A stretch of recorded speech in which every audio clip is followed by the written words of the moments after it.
السلام علیکم ورحمۃ اللہ وبرکاتہ۔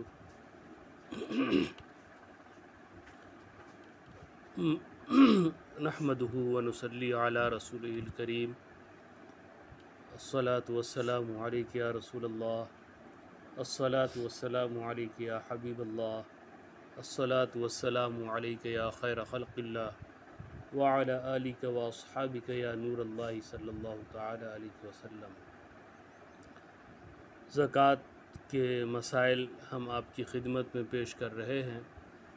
اس میں سونے چاندی اور مال تجارت کے متعلق احکام پیش کیے جا رہے ہیں۔ آج ہم مسائل کا آغاز مصارف زکوٰۃ یعنی زکوٰۃ کس کو دی جائے اس کے متعلق احکام آپ کی خدمت میں لے کر حاضر ہوئے ہیں۔ تو جن لوگوں کو زکوٰۃ دی جا سکتی ہے وہ 7 قسم کے افراد ہیں: فقیر، مسکین، عامل، رقاب، غارم، فی سبیل اللہ، ابن السبیل۔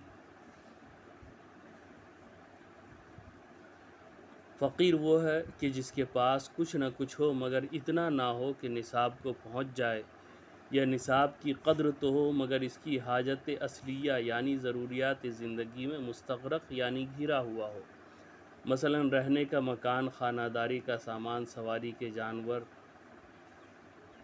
پہننے کے کپڑے، علمی شغل رکھنے والے کے لیے اسلامی کتابیں جو اس کی ضرورت سے زائد نہ ہوں۔ اسی طرح اگر فقیر مقروض ہے اور قرض نکالنے کے بعد نصاب باقی نہ رہے تو وہ فقیر ہے، اس کے پاس اگرچہ ایک تو کیا کئی نصابیں ہوں۔ مسکین وہ ہے جس کے پاس کچھ نہ ہو، یہاں تک کہ کھانے اور بدن چھپانے کے لیے اس کا محتاج ہے کہ لوگوں سے سوال کرے اور اسے سوال حلال ہے۔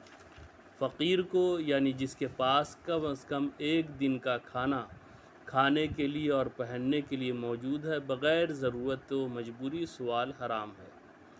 تیسری قسم تھی عامل، وہ جسے بادشاہ اسلام نے زکوٰۃ اور عشر وصول کرنے کے لیے مقرر کیا ہو۔ رقاب، اس کا دور ختم ہو چکا ہے۔ رقاب سے مراد مکاتب غلام ہے۔ مکاتب اس غلام کو کہتے ہیں جس سے اس کے آقا نے اس کی آزادی کے لیے کچھ قیمت ادا کرنا طے کی ہو۔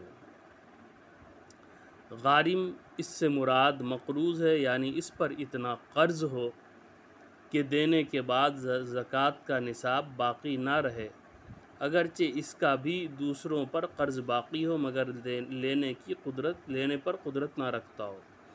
فی سبیل اللہ یعنی راہ خدا میں خرچ کرنا۔ اس کی چند صورتیں: کوئی شخص محتاج ہے، جہاد میں جانا چاہتا ہے مگر اس کے پاس سواری نہیں اور زیادہ راہ نہیں تو اسے مال زکوٰۃ دے سکتے ہیں۔ کوئی حج کے لیے جانا چاہتا ہے اور اس کے پاس زیادہ راہ نہیں تو اسے بھی زکوٰۃ دے سکتے ہیں، لیکن اسے حج کے لیے لوگوں سے سوال کرنا جائز نہیں ہے۔ طالب علم کے علم دین حاصل کرنا چاہتا ہے یا کرتا ہے، اس کے لیے بھی زکوٰۃ دے سکتے ہیں، بلکہ طالب علم سوال کر کے بھی مال زکوٰۃ لے سکتا ہے، جبکہ اس نے اپنے آپ کو اسی کام کے لیے فارغ کر رکھا ہو، اگرچہ وہ کمانے پر قدرت رکھتا ہو۔ اسی طرح ہر نیک کام میں مال زکوٰۃ کا استعمال کرنا بھی فی سبیل اللہ یعنی راہ خدا میں خرچ کرنا ہے۔ مال زکوٰۃ میں دوسرے کو مالک بنا دینا ضروری ہے، بغیر مالک کیے زکوٰۃ ادا نہیں ہو سکتی۔ ابن السبیل یعنی وہ مسافر جس کے پاس سفر کی حالت میں مال نہ رہا، یعنی وہ مسافر تھا، سفر کر رہا تھا، مال ہلاک ہو گیا یا چوری ہو گیا یا ڈاکوؤں نے لوٹ لیا تو وہ ابن السبیل کہلاتا ہے اور اسے زکوٰۃ لینا جائز ہے، اگرچہ اس کے گھر میں مال موجود ہو، مگر اسی قدر لے کہ اس کی ضرورت پوری ہو جائے، زیادہ کی اجازت نہیں، اور اگر اسے قرض مل سکتا ہو تو بہتر ہے کہ وہ قرض لے لے۔ کن لوگوں کو زکوٰۃ نہیں دی جا سکتی ہے تو اس کے تعلق سے حکم یہ ہے کہ بنو ہاشم یعنی سادات کرام، چاہے دینے والا ہاشمی ہو یا غیر ہاشمی، ان کو زکوٰۃ نہیں دی جا سکتی ہے۔ اپنی اصل یعنی جن کی اولاد میں سے زکوٰۃ دینے والا ہو، جیسے ماں باپ، دادا دادی، نانا نانی وغیرہ۔ اپنی فرع یعنی جو اس کی اولاد میں سے ہو، جیسے بیٹا بیٹی، پوتا پوتی، نواسا نواسی وغیرہ، ان کو بھی زکوٰۃ نہیں دی جا سکتی ہے۔ میاں بیوی ایک دوسرے کو زکوٰۃ نہیں دے سکتے۔ غنی کے نابالغ بچے، کیونکہ وہ اپنے باپ کی وجہ سے غنی شمار ہوتے ہیں، اس لیے انہیں زکوٰۃ نہیں دے سکتے۔ اسی طرح مسجد میں زکوٰۃ کی رقم نہیں دی جا سکتی، کافر کو زکوٰۃ کی رقم نہیں دی جا سکتی، بد عقیدہ و بد مذہب کو زکوٰۃ کی رقم نہیں دی جا سکتی۔ جن لوگوں کو زکوٰۃ دی جا سکتی ہے جب کہ وہ مستحق زکوٰۃ ہوں، تو ان میں بہن، بھائی، چچا، پھوپھی، خالہ، ماموں، بہو، داماد، سوتیلا باپ، سوتیلی ماں، شوہر کی طرف سے سوتیلی اولاد اور بیوی کی طرف سے سوتیلی اولاد ہیں۔ ان کو زکوٰۃ دی جا سکتی ہے اس شرط پر کہ بشرطے کہ وہ مستحق زکوٰۃ ہوں، اور مستحق زکوٰۃ نہیں ہے تو انہیں بھی زکوٰۃ نہیں دی جا سکتی۔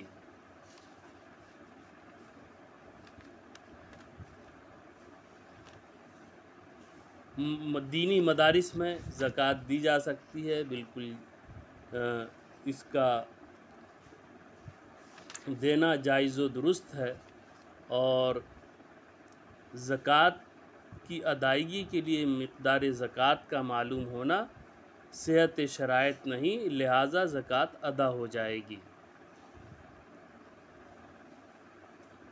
مسئلہ ہے کہ زکوٰۃ کی ادائیگی کی شرائط کیا ہے، تو اس کے متعلق حکم یہ ہے کہ اس کی دو شرطیں ہیں، ایک تو نیت کا ہونا، دوسرا مستحق زکوٰۃ کو اس کا مالک بنا دینا۔ کہ اگر زکوٰۃ میں وہ مال دیا جو پہلے ہی سے زکوٰۃ کی نیت سے الگ کر رکھا تھا تو زکوٰۃ ہو گئی، اگرچہ دیتے وقت زکوٰۃ کا خیال نہ آیا ہو، اور اگر ایسا نہیں ہے تو جب تک محتاج کے پاس موجود ہے دینے والا نیت زکوٰۃ کر سکتا ہے، اور اگر اس کے پاس بھی نہیں ہے تو اب نیت نہیں کر سکتا، دیا گیا مال صدقہ نفل ہو جائے گا۔ تو زکوٰۃ کے لیے نکالتے وقت اس کی نیت کا کرنا ضروری ہے۔ زکوٰۃ ادا کرتے وقت زکوٰۃ کے الفاظ بولنا ضروری نہیں، فقط دل میں نیت کر لینا کافی ہوگا، چاہے زبان سے کچھ اور کہے، تحفہ، ہبہ، قرض کہہ کر بھی دیا، جب بھی یہ زکوٰۃ ادا ہو جائے گی۔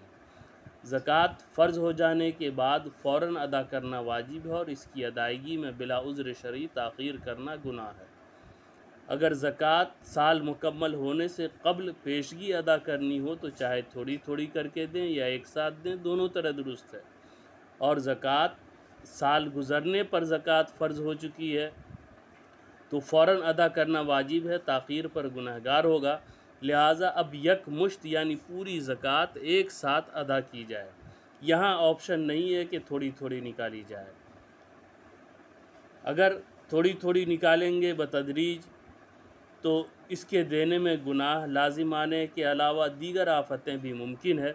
ہو سکتا ہے کہ ایسا شخص زکوٰۃ نہ دینے کا وبال اپنی گردن پر لیے دنیا سے رخصت ہو جائے، یا پھر اس کے پاس زکوٰۃ ادا کرنے کے لیے مال ہی نہ رہے، اور یہ بھی ممکن ہے کہ آج ادائیگی کا جو پختہ ارادہ ہے کل نہ رہے، کیونکہ شیطان انسان میں خون کی طرح گردش کرتا ہے۔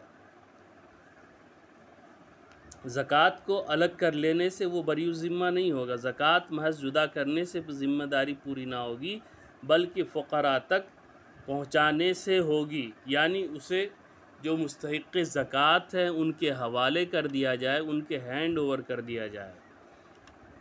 رمضان مبارک میں زکوٰۃ دینا، تو اس تعلق سے حکم یہ ہے کہ جب سال پورا ہو جائے تو فوراً ادا کرنا واجب ہے، اور تاخیر گناہ ہے، خواہ کوئی بھی مہینہ ہو، یعنی رمضان کے علاوہ کسی مہینے میں سال مکمل ہو رہا ہے تو اسی وقت دینا زیادہ ضروری ہے، اگر تاخیر کرے گا تو وہ گناہ ہوگا۔ ایسا نہیں کہ ہاں شعبان میں پورا ہو گیا تو رمضان اگلا مہینہ ہے، قریب ہے، تو ہم رمضان میں زکوٰۃ ادا کر دیں گے، تو یہ تاخیر گناہ ہے، البتہ اگر سال پورا نہیں ہوا ہے اور رمضان میں یا شوال میں سال پورا ہو رہا ہے تو وہ چاہے تو رمضان المبارک میں ادا کر لے، یہ زیادہ بہتر ہے، جبکہ سال پورا نہ ہوا ہو۔ سال پورا جس مہینے میں ہوگا اسی میں ادا کرنا ہے، تاخیر پر گناہ ہوگا۔ لیکن اگر سال پورا نہیں ہوا، سال پورا ہونے میں ماہ رمضان آ سکتا ہے یا شوال کے بعد یا شوال کے مہینے میں سال پورا ہو رہا ہے، تو وہ زکوٰۃ پیشگی طور پر رمضان میں ادا کر سکتا ہے، بلکہ بہتر ہے، اس لیے کہ اس میں نفل کا فرض کے برابر اور فرض کا ثواب 70 فرضوں کے برابر ہو جاتا ہے۔ زکوٰۃ اعلان کے ساتھ دینا بھی بہتر ہے، جبکہ ریاکاری کا اندیشہ نہ ہو، تاکہ دوسروں کو ترغیب بھی ملے اور وہ اس کے بارے میں بدگمانی کا شکار نہ ہو کہ یہ زکوٰۃ نہیں دیتا۔ اسی طرح پوشیدہ دینے میں بھی کوئی حرج نہیں، بلکہ اگر زکوٰۃ لینے والا ایسا خوددار ہے کہ اعلانیہ لینے میں ذلت محسوس کرے گا تو اسے پوشیدہ طور سے دے دینا بہتر ہے۔ زکوٰۃ دے کر احسان نہیں جتانا چاہیے کہ احسان جتانے سے ثواب ضائع ہو جاتا ہے۔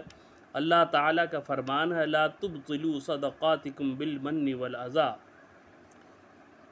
اپنے صدقے باطل نہ کر دو احسان رکھ کر اور ایذا دے کر۔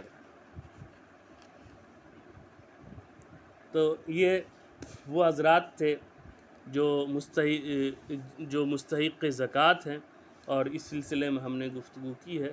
انشاءاللہ اس سلسلے کے بقیہ مسائل ہم کل، اگر عید الفطر کا آج چاند ہندوستان میں نظر آ جاتا ہے تو پھر انشاءاللہ یہ عنوان یہیں پہ مکمل سمجھا جائے، اور جیسا کہ سعودی عرب میں کل چاند نہ ہونے کی رویت پر کہ چاند نہیں ہوا، آج وہاں 30واں روزہ ہے اور ہمارے ملک ہندوستان میں 29واں روزہ ہے، تو آج اگر چاند یہاں بھی نظر آ جاتا ہے تو کل سعودی عرب اور ہندوستان میں اور پڑوسی ممالک میں ایک ساتھ عید ہوگی، ورنہ 30 روزے مکمل کر کے منگل کے دن انشاءاللہ عز و جل عید کا دن ہوگا۔